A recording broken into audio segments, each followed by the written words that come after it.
Hi friends అందరికీ. ఈరోజు actually నేను ఈ బిగ్ బాస్ అప్డేట్స్ గురించి చేయాలి అనుకోలేదు నేను అసలు. బట్ ఇప్పుడు వైల్డ్ కార్డ్ ఎంట్రీస్ ద్వారా నాకు చేయాలనిపిస్తుంది. వైల్డ్ కార్డ్ ఎంట్రీస్ అయిన తర్వాత నాకు చూడాలంటేనే చిరాకు వస్తుంది బిగ్ బాస్. అండ్ కొంచెం ఇంట్రెస్టింగ్గా కూడా ఉందండి. ఎందుకంటే ఎప్పుడు నోరు విప్పని వాళ్ళు కొంచెం షౌట్ అవుతుంటే కొంచెం ఇంట్రెస్టింగ్గా ఉంది. బట్ వైల్డ్ కార్డ్ ఎంట్రీస్ అంటే నాకు అస్సలు ఒక్కరంటే ఒక్కరు కూడా నచ్చలేదు. ఆ ఇద్దరు అబ్బాయిలు తప్పితే. నిఖిల్లను ఇంకొకరు ఉన్నారు కదా, వాళ్ళ ముగ్గురు అబ్బాయిలు తప్పితే ఇంకెవరు నచ్చట్లేదు. మరి మీకు ఎలా ఉందో, మీరు ఎలా చూస్తున్నారు నాకైతే తెలియట్లేదు. అసలు ఆ దువ్వాడ కాదు, దివ్యల మాధురి. దువ్వాడ అవ్వదులేండి ఎప్పటికీ కూడా. దివ్యల మాధురిను రమ్య ఉందంటే అసలు వాళ్ళు ఏమనుకుంటున్నారు నాకు అసలు అర్థం కావట్లేదు. నేను రమ్యని పక్కన పెడితే, రమ్య అంటే అమ్మాయి ఓకే, అమ్మాయి ఏదో కొంచెం ఉండాలని ట్రై చేస్తుంది. అండ్ గొడవలు అయితే ఏం లేదు, బట్ ఏదో ఒకటి క్రియేట్ చేసి అమ్మాయి అయితే ఏదో ఒకటి క్రియేట్ చేసి ఉందామని బిగ్ బాస్ ఉంచుతాడేమో అన్నట్టు పక్కన ఉంది. అమ్మాయిని పక్కన పెట్టండి. బట్ ఈ దివ్యల మాదిరి ఉంది చూసారు. నేను యాక్చువల్లీ ఫస్ట్ వెళ్తున్నప్పుడు దివ్యల మాదిరి గురించి ఏమనుకున్నానంటే, ఈవిడి గురించి చాలా నెగిటివిటీ ఉంది. సో ఈ నెగిటివిటీ ఎంతవరకు కరెక్ట్? యాక్చువల్లీ నేను యూట్యూబ్లో కొంచెం ఫాలో అయ్యేదాన్ని. ఎంతవరకు కరెక్ట్? ఇప్పుడు బిగ్ బాస్కి వెళ్తుంది అంటే ఆవిడ వెళ్ళే ముందు ఏమంది, ఆవిడ ఏవీలో ఏమందంటే, ఏవీలో కానీ నాగార్జున సార్తో ఏమందంటే, నేను బిగ్ బాస్కి వెళ్ళేది నా నెగిటివిటీ 95% నెగిటివిటీ ఉండేది, అదంతా నేను సరి చేసుకుందామని వెళ్తున్నాను. సో నేనేంటో ప్రజలకు తెలుస్తుంది. ఆల్మోస్ట్ ఇప్పుడు అందరూ నన్ను నమ్ముతున్నారు, బట్ ఇంకా నేనేంటో ప్రజలకు తెలుస్తుంది. కాబట్టి నేను అందుకని ఇది చూస్ చేసుకున్నాను. వెళ్తున్నానంటే నేనేమనుకున్నాను, అయ్యో ప్రజలందరూ తినని కావాలనే నెగిటివిటీ అన్నారేమో. పర్సనల్ మనకు తెలియదు కదా. సో ఆ పర్సనల్ మనకు తెలియదు కాబట్టి నేనేమనుకున్నానంటే కావాలనే తినని నెగిటివిటీ చేశారేమో. మేబీ ఆ పర్సనల్ని ఎవరు చూడకుండా జడ్జ్ చేసేసారేమో. ఈవిడ పర్సనల్ చూడకుండా ఇలానే అందరూ అనుకున్నారేమో నెగిటివ్గా. ఇప్పుడు ఆవిడ పాజిటివ్ కనిపిస్తుంది. ఆవిడ పర్సనల్లో ఎలా ఉన్నా కూడా ఆవిడ తప్పు ఎంతో కొంత ఉంది, బట్ అది అనుకోకుండా జరిగిందేమో అనుకుంటారేమో. కొంచెం పాజిటివ్ బయటకు వస్తుందేమో, ఈవిడేంటో తెలుస్తుందేమో. పాపం అందరూ ఏదేదో అనుకున్నారు కదా ఈవిడ గురించి. సో ఇప్పుడైనా తెలుస్తుందేమో అని నేను అనుకున్నాను. కానీ ఒక్కసారి బిగ్ బాస్ హౌస్లోకి వెళ్ళగానే శ్రీజ తన నేమ్ అడిగింది. మీది మాధురీనా మాధవీనా పేరు అని అడిగితేనేమో, ఈ అమ్మాయికి నా నేమ్ తెలీదంట. మాధురీనో మాధవీనో అంటున్నావు, నా పేరు నీకు తెలీదా ఇంతవరకు? నేను చెప్పను, నువ్వే తెలుసుకో. అంటే వే ఆఫ్ టాకింగ్ ఇలా ఉంటుంది. అక్కడికి వెళ్ళిన తర్వాత లోపల ఉన్న వాళ్ళకి మీ పేరు తెలియాలని పెద్ద ఇదేం లేదు కదా. మీరు పాలిటిక్స్లో ఉన్నంత మాత్రం మీ పేరు అందరూ తెలుసుకోవాలా ఏంటి? దట్టు మీరు శ్రీకాకుళం. సో మీ గురించి తెలుసుకోవాల్సిన అవసరం ఎవరికీ లేదు. కానీ ఆ వే ఆఫ్ టాకింగ్ ఎలా ఉందంటే, నా పేరు వీళ్ళకి తెలియకపోవడం ఏంటి అంటే, కావాలనే వీళ్ళు నన్ను ఎగతాళిగా మాట్లాడుతున్నారు, కావాలని అడుగుతున్నారు అన్నట్టు ఆవిడే ఊహించేసుకొని గొడవ అక్కడితోనే స్టార్ట్. ఇంట్లోకి వెళ్తాదో లేదో స్టార్ట్. ఇప్పుడు అందరూ సెల్ఫ్ ఇంట్రడక్షన్ ఇస్తారు కదా, అక్కడికి వెళ్ళాక పరిచయం చేసుకుంటారు కాబట్టి పేరు చెప్పాలి. ఇవి చెప్పలేదు, వాళ్ళే అడిగారు. సో చెప్పేస్తే పోయేదిగా. నా పేరు నీకు తెలియదా? నేను నువ్వే తెలుసుకో. పక్కన ఉన్న సంజన గారేమో మాధురి అంట, అయ్యా ఆవిడికి తెలిసింది తెలుసుకో అని చెప్తుంది కానీ చెప్పదు.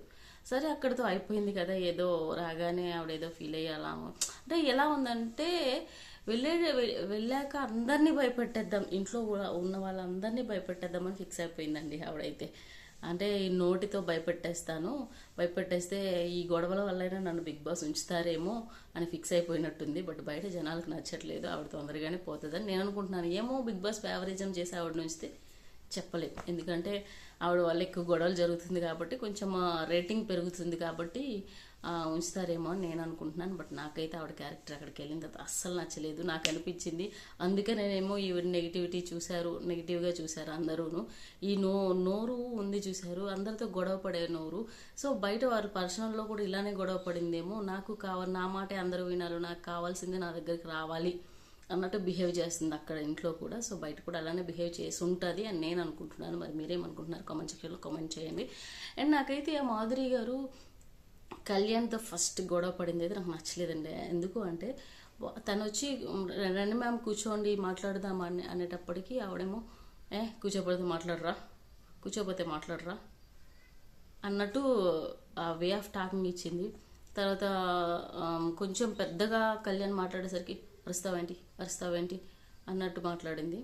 సో నాకైతే నచ్చలేదు, ఆవిడ వే ఆఫ్ టాకింగ్ నచ్చలేదు. అక్కడ ఏమీ లేదు, కాకపోతే ఆవిడ గొడవ క్రియేట్ చేసుకుంది.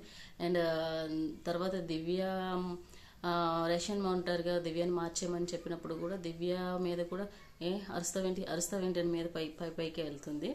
అంటే ఆవిడ మీద ఎవరు అరవకూడదు, ఈవిడ మాత్రం అందరి మీద అరవాలి. అంటే వాళ్ళ ఇల్లు అనుకుంటుందేమో, దువ్వాడ గారి ఇల్లు అనుకుంటుందేమో. ఇక అలాంటివి ఏం జరగదు. ఇంకొకటి ఏంటంటే నాకు నచ్చిన వాళ్ళతో నేను పని చేయను, సో నాకు ఏ పని రాదు, నేను పని చేయను అన్నట్టు కొంచెం సర్కాజియంగా చెప్తుంది. అది కూడా నాకు నచ్చలేదు. ఇంకోటి ఏంటంటే దివ్య పైన నువ్వు బంధాల కోసం వచ్చావు, బంధాలు అని చెప్పి రిలేషన్స్ కోసమే మీరు ఉంటారు అన్నట్టు డాన్స్ చేస్తూ మాట్లాడి ఆహాహాహా అన్నట్టు మాట్లాడింది. నాకు అది అస్సలు నచ్చలేదు.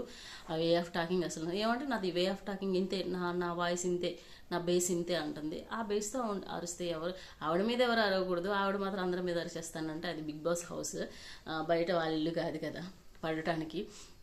ఇంకొకటి ఏంటంటే ఆవిడకి నచ్చలేదని చెప్పి రేషన్ మానిటర్నే మార్చమంటుంది.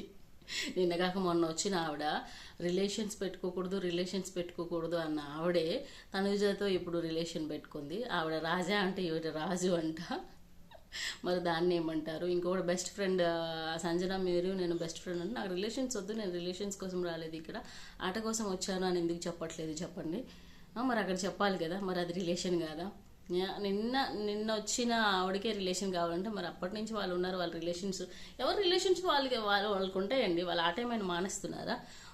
100% ఇస్తున్నారు వాళ్ళు. దివ్య ఏమో తెలీదు నాకు అంతగా, నేను అవన్నీ ఫాలో అవ్వలేదు, కానీ తనూజ అండ్ భరణి గారు అయితే 100% ఇస్తున్నారు.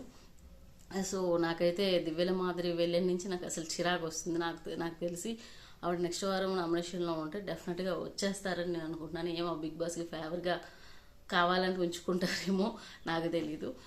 నాకైతే ఆవిడని చూస్తేనే చిరాకు వస్తుంది. దివ్యల మాదిరి ప్రతి దానికి గొడవ క్రియేట్ చేయాలనే చూస్తుంది. ఎప్పుడు అరవని కళ్యాణ్ కూడా ఆవిడ మీద వచ్చారంటే అర్థమవుతుంది. ఎందుకంటే బిగ్ బాస్ ఉంచుతాడని ఫిక్స్ అయిపోయిందేమో గొడవలు పెట్టుకుంటే, లేకపోతే ఆవిడ బయట కూడా ఇంతేనేమో. అందుకనే అందరూ అంత నెగిటివిటీ పెంచుకున్నారు. నా పాజిటివిటీ నేను చూపించుకుంటాను, నా నిజ స్వరూపం నేను చూపించుకుంటాను, నేను నాలా ఉంటానంటే ఆవిడ అదేనా? ఆవిడ క్యారెక్టర్ అంతేనా? మరి ఆవిడ కింద అంతమంది పని చేస్తారు, మరి వాళ్ళ పరిస్థితి ఏంటి? అంటే అందరూ కాలు కింద ఉంటారేమో, అందుకనే అక్కడ అలా నడుస్తుంది ఏమో. వాళ్ళ కింద పనిచేసే వర్కర్స్కే తెలియాలి. సో మీరేమనుకుంటున్నారు? దివ్యల మాధురి గురించి ఉంటుందా, వెళ్ళిపోతుందా, అండ్ తన క్యారెక్టర్ నచ్చిందా నచ్చలేదా, ఆట ఆడుతుందా లేదా చెప్పండి, ఓకేనా? Thank you for watching. Bye friends.